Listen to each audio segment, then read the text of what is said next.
Welcome to another episode of My Weird Prompts, an AI-generated podcast featuring the random prompts of Daniel Rosehill as answered by a revolving cast of friendly AI characters. Join us for deep dives into AI, technology, and whatever other random thing Daniel finds fascinating today.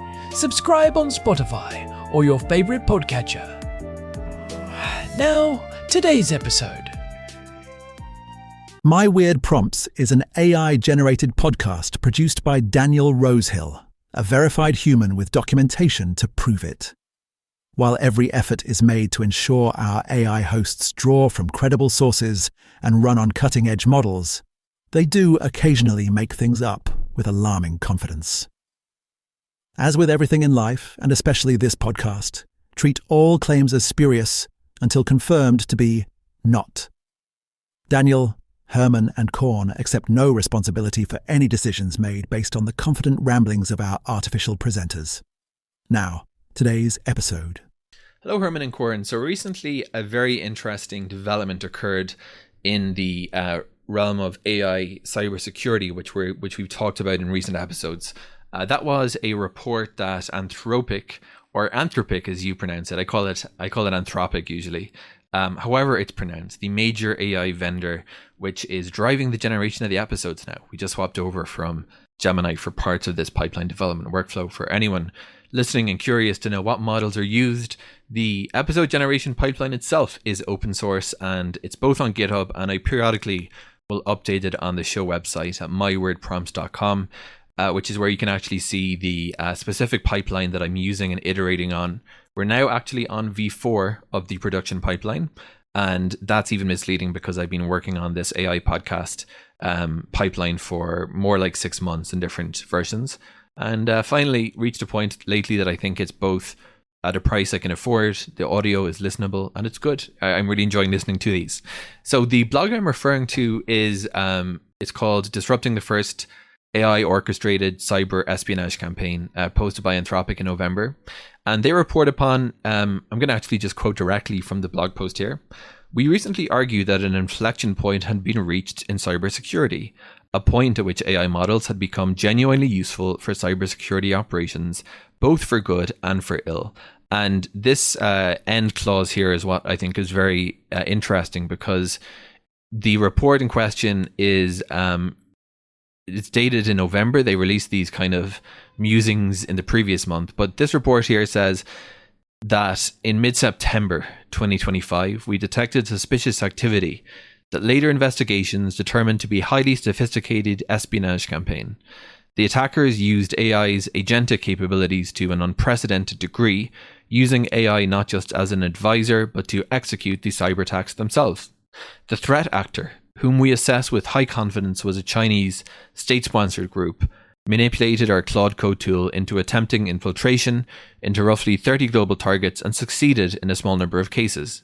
The operation targeted large tech companies, financial institutions, chemical manufacturing companies, and government agencies. We believe this is the first documented case of a large-scale cyber attack executed without substantial human intervention. So what really kind of caught my attention here is, well, it kind of seems like a no-brainer, right? That when we're using, anyone who's using Claude Code day to day and has been watching, like I have, the capabilities really mature from kind of the, I would say, and this is even, it's kind of deceptive to be talking about history because we're really talking about something I've only been using for a year, but kind of starting with, 3.5, 4, 4.5, those incremental edits, using Windsurf first before I migrated to Claude Code. Plenty of time has been spent pulling out hair over the course of this past year with initially feeling, oh my gosh, this is fantastic. I need a new website. I just got AI to create it in 5 minutes. And then saying, the CSS on mobile is terrible. Can you fix that? And then watching in horror as the entire website goes up in a hot pile of smoke. And that kind of thing has been very characteristic. But lately, especially with 4.5 Opus, I've reached what I believe to be, feel like is another layer, is another milestone in which now my frenzied GitHub activity the last few weeks has been basically just wrapping out all these little things I wanted to make with AI, and now it's actually feasible and reliable. And that's the key word, reliable, to get it to work. And of course, I have thought, wait, is this is probably good enough. Sometimes I've watched as Claude has resolved issues on my own server, my home server, and instances where I said I want to migrate something to a new database, for example, and I didn't really provide it with the right tools to do the job, and it found this kind of like imaginative, these crazy hacks. And I'm there watching in the IDE, for those not immersed in this world, the tool we use for development, like VS Code, for example. And I'm kind of watching almost in horror and amazement as it comes up with these imaginative ways to exfiltrate my own data. Now, we're talking about very mundane data. I'm talking about my home inventory, where I write down the USB cables I have. So not exactly the kind of stuff that MI6 is going to be exhausting itself to try to find. But it did really open my eyes to the fact that these tools can be very imaginative, and even sort of more imaginative than humans. And you don't usually think of, when I would think about what AI could be misused for in cybersec, I would tend to think of it as more a sledgehammer, as in it might automate the execution of different exploits in a very kind of, sledgehammer-like way. Try one, try the next one. But this actually, to me, showed that the planning and orchestration layer and intelligence was already quite mature. So when I read this report from Anthropic, it seemed, a little bit almost, why was this really their first one? Because I'm like, you'd expect there have been more than this.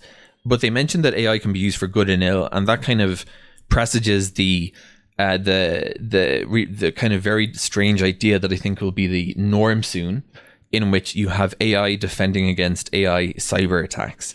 And what I'm really interested in, and again, I just want to emphasize that I'm not encouraging anyone to misuse these agentic tools for red hat operations, but there is, of course, part of being white hat is understanding the tactics used by black hat and red teaming and stuff like that. So I guess where my curiosity went is, if I tell Claude to target a website, let's say I'm trying to execute a cyber attack of my own, and I say I want to take this website off the internet or do something, very obviously malicious, I would hope and expect that I would get a strong refusal from Claude saying I can't facilitate cyber attacks. Equally, there are ways that I think bad actors, you just kind of say, oh no, this is my website, and you try to override those guardrails by sort of making up white lies that you hope it will buy. Then the question is, what happens when those guardrails are too tight? And if, let's say, I'm trying to recover my own website, I was recently trying to recover some data from an old server and move it onto a new server, both my own very innocuous activity. And I can easily see how that could say, well, wait, are you really the owner of that server? Or are you trying to steal someone's WordPress installation and copy it, right? So I guess the question for me becomes, how do we expect AI tools to be able to engage in that level of reasoning and protection? And the more practical one is, okay, so this Chinese attack was not someone sitting in a basement in Beijing and just trying to sort of take out, whether for mercenary reasons or maybe motivated by ideology, to take down a website. This was something that was a state level attack. And you imagine when sort of something as an entity as well resourced and powerful as maybe the Chinese government, and judging by the amount of fantastic cutting edge AI I see coming out of China, it's not hard to imagine that the Chinese government is very well resourced with some of the brightest minds in AI at their disposal if they want to use them for these attacks. Likewise, Iran and the IRGC, different state actors, you'd imagine, have a lot of very smart people capable of achieving very smart attacks. And if they wanted to, it was interesting to me that they tried to misuse Claude, an American model, for this reason. But I also imagine if they were able to, they thought about how to override these guardrails or maybe even create their own models. So how is that sort of unfolding, in which you have these rogue actors linked to nation state groups, well resourced, and they're trying to use AI as the new frontier in cyber warfare? Are they actually creating their own models from the ground up for this attack offensive purposes? And if they're trying to sort of reverse engineer and use off-the-shelf models from the West or from their own countries, how might they go about, hypothetically, in doing that? Welcome back to my weird prompts, everyone. I'm Korn, and I'm here with Herman Poppleberry, my co-host. We've got a really timely and honestly pretty unsettling topic today, and I have to say, this one hits different because it's not theoretical anymore. Yeah, it's definitely not science fiction at this point. So, our producer Daniel Rosehill sent us a prompt about a recent development in AI cybersecurity. Specifically, a report from Anthropic. That's the company actually generating our episodes now, which is kind of wild when you think about it, about AI-driven cyber attacks. And apparently, things are escalating faster than a lot of people realized. That's putting it mildly. We're talking about state-sponsored actors actively using AI tools to conduct cyber espionage. This isn't a someday this could happen scenario. This is happening now. Right. And what I find really interesting is that Daniel mentioned they actually switched from Gemini to Anthropic for parts of the production pipeline recently. So there's this kind of meta element here where we're discussing AI security using the very tools that are at the center of these conversations. Which is actually a good reminder that these aren't abstract problems. The tools generating our content are the same tools people are trying to exploit, and the stakes are real. Okay, so let me make sure I understand what we're talking about here. Anthropic put out a report. When was this, do we know? This was November 2024 when they announced they'd discovered a state-sponsored cyber attack using their AI tools. But the broader findings they've been publishing go even deeper than just that one incident. They're saying cyber capabilities are doubling every 6 months. Wait, doubling? Like, the capability of AI systems to conduct cyber attacks is doubling every 6 months? That's what the research suggests, yes. And before you jump to conclusions, that doesn't necessarily mean the attacks themselves are doubling. It means the underlying capability of the AI models to assist in cyber attacks is accelerating rapidly. Okay, but that's still terrifying. I mean, if the capability is doubling every 6 months, we're talking about exponential growth. That's not a linear problem you can manage incrementally. Exactly. And here's where I think people get confused about what Anthropic is actually saying. They're not saying that AI systems are autonomously launching attacks on their own. What they're finding is that threat actors, sophisticated ones, often state-sponsored, are using AI tools as force multipliers. They're using them to reconnaissance networks, to write malware, to social engineer targets more effectively. So it's like AI is a tool for cybercriminals, not AI as an independent threat? Well, it's more nuanced than that. The tools are being used, yes, but the concerning part is how much they're accelerating the attack surface. Traditionally, a cyber attack requires significant expertise, time, and resources. AI tools lower those barriers dramatically. Someone who might not have had the skills to exploit a vulnerability can now use AI to help them do it. But I've heard people argue that AI tools can also help with defense, right? Like, if attackers get access to these capabilities, doesn't that mean defenders do too?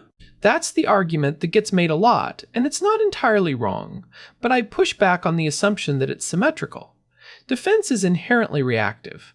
You have to anticipate threats and build safeguards. Attack is proactive. You only need to find one vulnerability. When you add AI to that equation, it becomes much easier to find those vulnerabilities faster than defenders can patch them. So it's asymmetrical in favor of the attackers. In the current environment, yeah, I'd say so. Anthropic's research specifically mentions that robust safeguards are insufficient. They're not saying safeguards don't help, but they're saying they're not keeping pace with the acceleration of attack capabilities. Okay, so let's talk about what Anthropic actually discovered. You mentioned a state-sponsored attack using their tools. What happened there? So they found that a state-sponsored threat actor had been using Claude, that's Anthropic's AI model, to help with cyber espionage activities. Anthropic identified the activity, disrupted it, and reported it. The important part is that this wasn't some hypothetical scenario, it was an actual, real-world campaign. And they stopped it? They disrupted the specific campaign they detected, yes. But the broader point is that if Anthropic detected one campaign, there are presumably others they didn't detect, or that other vendors haven't detected, or that are ongoing right now. That's not comforting. Okay, so what are the specific capabilities we're talking about? Like, what can AI actually do to help conduct a cyber attack? Well, the research breaks it down into a few categories. First, there's reconnaissance. AI can help map networks, identify vulnerabilities, analyze security configurations. It's much faster than doing it manually. Second, there's exploitation, writing code, crafting payloads, adapting existing exploits to new targets. Third, there's social engineering, generating convincing phishing emails, creating fake personas, crafting targeted messages that are more likely to fool people because they're tailored by AI. Okay, so the social engineering angle is really interesting to me because that's the human element, right? That's where AI can exploit the fact that people aren't rational security systems. Exactly. And that's actually one of the most dangerous applications because it's the hardest to defend against. You can patch a software vulnerability, but you can't patch human psychology. An AI that can generate thousands of personalized, convincing phishing emails targeted to specific individuals in a target organization? That's exponentially more effective than generic phishing campaigns? But wait, here's where I'm going to push back a little bit. Doesn't this assume that AI is better at social engineering than humans? Because I feel like sophisticated social engineers have been doing this for years. They're good at it. They are, but here's the thing. They're limited by their own capacity. One person can only craft so many targeted messages. One team can only run so many campaigns simultaneously. AI removes that bottleneck. A single person with AI tools can now do the work of a team of social engineers. Okay, that's a fair point. It's not about quality necessarily. It's about scale and speed. Right. And speed matters enormously in cybersecurity. If an attacker can identify a vulnerability and exploit it before a defender even knows it exists, the defender has already lost. So going back to this doubling of capabilities every 6 months, is that actually sustainable? Or does that curve eventually flatten out? That's the billion-dollar question, honestly. The research from Anthropic is based on current trends, but whether those trends continue depends on a lot of factors. How quickly do AI models improve? How quickly do attackers figure out how to use them? How quickly do defenders adapt? Right now, the acceleration is real, but I wouldn't necessarily extrapolate that forever. Yeah, but even if the curve does flatten, we're still talking about a pretty high baseline of capability at that point, right? Absolutely. Even if the doubling slows down, we're still dealing with AI systems that are significantly more capable at assisting attacks than they were a year ago, and that's the new normal we have to operate in. Let's take a quick break from our sponsors. Are you worried about cyber threats? Of course you are. Everyone is. That's why I'm excited to tell you about Cyber Shield Pro. Max Elite, the revolutionary personal cybersecurity device that uses proprietary quantum resonance technology to create an impenetrable digital barrier around your home network. Just plug it in, set it and forget it, and watch as your data becomes literally invisible to hackers. How does your data become literally invisible to hackers? That's classified, but let's just say it involves frequencies that the government doesn't want you to know about. Users report feeling significantly more secure and less paranoid about email. Cyber Shield Pro.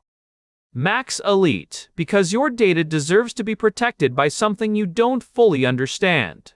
Buy now. All right. Thanks, Larry. Anyway, back to the actual cybersecurity landscape. So, let me ask this, and I'm genuinely curious about your take on this. Do you think Anthropic publishing this research is good or bad? Like, on one hand, transparency is important. On the other hand, aren't they kind of telling threat actors, hey, this is possible, here's what we found? That's a legitimate tension, and honestly, I think Anthropic is walking a difficult line here. But I'd argue that publishing the research is ultimately the right call, and here's why. The threat actors already know what's possible. They're already doing it. What Anthropic is doing is alerting the broader security community, policymakers, and the public that this is happening. That creates pressure for better defenses, better regulation, better safeguards, But doesn't it also create a roadmap for less sophisticated actors who maybe hadn't thought of these approaches yet? Possibly, but I'd push back on the assumption that that's the primary concern. The actors who are most dangerous, the well-resourced state-sponsored ones, they already have sophisticated understanding of what's possible. Publishing research doesn't give them much new information. What it does is force the broader ecosystem to take this seriously. Okay, I can see that argument. But I guess what I'm wondering is, what does taking it seriously actually mean in practice? Like, what are organizations supposed to do with this information? Well, first, there's the immediate tactical stuff. Improve network monitoring, look for signs of AI-assisted reconnaissance, implement better access controls. But more fundamentally, I think organizations need to start thinking about AI as a persistent part of their threat model. You can't just assume that the attacks you're defending against today are the same attacks you'll face tomorrow. That sounds exhausting, honestly. Like, cybersecurity is already this constant arms race, and now you're adding this layer of, and by the way, the tools are accelerating faster than we can adapt. It is exhausting. And I think that's actually one of the things Anthropic is trying to communicate. This isn't a problem that's going to be solved by one company or one approach. It requires systemic change. What does systemic change look like in this context? Multiple things, I think. Better regulation around the use of AI tools for dual-use purposes. More transparency from AI vendors about how their tools are being used. Investment in defensive capabilities that can keep pace with offensive ones. International cooperation on cybersecurity norms. None of these are quick fixes, but they're the kinds of things that need to happen. Okay, so here's where I'm going to push back a little bit, because I think there's an assumption embedded in what you're saying. You're assuming that regulation can actually keep pace with the technology. But we've seen with previous technologies like, I don't know, social media or surveillance tech, that regulation always lags behind the actual capability. That's a fair point, and you're right that historically regulation has been slow. But I'd argue that cybersecurity is different because the consequences are more immediately obvious. When a state-sponsored attack disrupts critical infrastructure, or when financial systems are compromised, that creates political pressure for action in a way that other technologies haven't. Maybe, but I'm also thinking about the fact that a lot of this stuff is classified, right? State-sponsored attacks, sensitive security research, a lot of that doesn't become public, so regulation is based on incomplete information. True, but Anthropic's decision to publish this research is actually a step toward addressing that.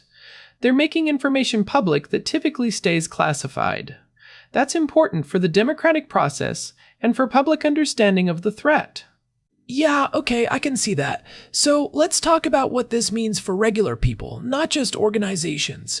Like, I'm an individual internet user. Does this change what I should be doing? Honestly, the fundamentals don't change that much. Good password practices, two-factor authentication, being skeptical of unsolicited messages, all of that still applies. But I think what does change is the sophistication of the attacks you might face. A phishing email from an AI system that's been tailored to you specifically is more likely to fool you than a generic phishing email. So basically, be even more paranoid? Not paranoid, just aware. And maybe a little more cautious about what information you share online, especially information that could be used for personalization or social engineering. All right, we've got a caller on the line. Go ahead, you're on the air. Yeah, this is Jim from Ohio. I've been listening to you two go on about this AI attack stuff, and I gotta tell you, you're making it sound way more complicated than it actually is. In my day, we just had viruses, and you didn't open attachments from people you didn't know. Problem solved. Also, it's been raining here in Ohio for 3 days straight, and my basement's starting to smell weird, but that's beside the point. Well, Jim, I appreciate the perspective, but the threat landscape really has evolved significantly. It's not just about whether you open an attachment anymore. Yeah, but that's exactly my point. You guys are overcomplicating it. People need to just be smarter about what they do online. That's the real problem. Nobody thinks before they click. I mean, I hear what you're saying, Jim, but I think Herman's point is that AI is making it harder to spot what's suspicious. It's not just about user behavior anymore. Even smart people can fall for a really well-crafted, AI-generated phishing email. I don't buy it. People have been falling for scams forever. This is nothing new. Also, my cat Whiskers knocked over my coffee this morning and it got all over my keyboard, probably why I'm in a mood. But seriously, I think you're giving the hackers too much credit. Most people are just careless. I understand the skepticism, Jim, but the research is pretty clear that AI is accelerating these capabilities in ways that traditional defenses can't keep pace with. It's not about giving hackers credit, it's about acknowledging the reality of what we're seeing. Yeah, well, in my experience, people are the weakest link, not the technology. You could have all the fancy AI defenses in the world, and someone's still going to click on the wrong email because they're not paying attention. That's actually fair though, right, Herman? Like, there is a human element here that technology alone can't solve. Absolutely. And I'm not saying technology is the only answer, but technology is part of the answer. And the fact that AI is making attacks more effective means we need both better technology and better human awareness. Well, you guys can keep talking about your fancy AI problems. Me, I'm just going to keep using the same password for everything and not opening emails from strangers. Works for me so far. Thanks for calling in, Jim. We appreciate the perspective. Yeah, whatever. You guys keep worrying about the robots. I'm going to go see if I can get that basement smell figured out. Later. So, getting back to what we were discussing, I think Jim actually touched on something important, even if he was being a bit dismissive. The human element is real. You can have perfect technology, but if people don't follow security practices, it doesn't matter. Right. And I think that's where AI actually makes things worse, because it makes it easier to exploit the human element. Like, if you're trying to trick someone into giving up their password, and you can use AI to personalize your approach, you're going to be way more successful than if you're just sending out generic messages. Exactly. And that's where I think some of Anthropic's recommendations become important. They're not just saying improve your technical defenses. They're also talking about the need for better security awareness, better training, better organizational practices. So what does that training actually look like? Like, how do you train people to spot an AI-generated phishing email when AI is getting better at mimicking human writing? That's the hard part, honestly. Traditional security awareness training is based on teaching people to spot certain patterns, misspellings, awkward phrasing, suspicious links. But if AI is generating the content, those patterns disappear. So the training has to shift toward teaching people to think more critically about the context of messages, to verify requests through separate channels, to be more skeptical in general. But that's exhausting, right? Like, you can't be skeptical of every email you receive. That's not sustainable. No, but you can be strategic about it.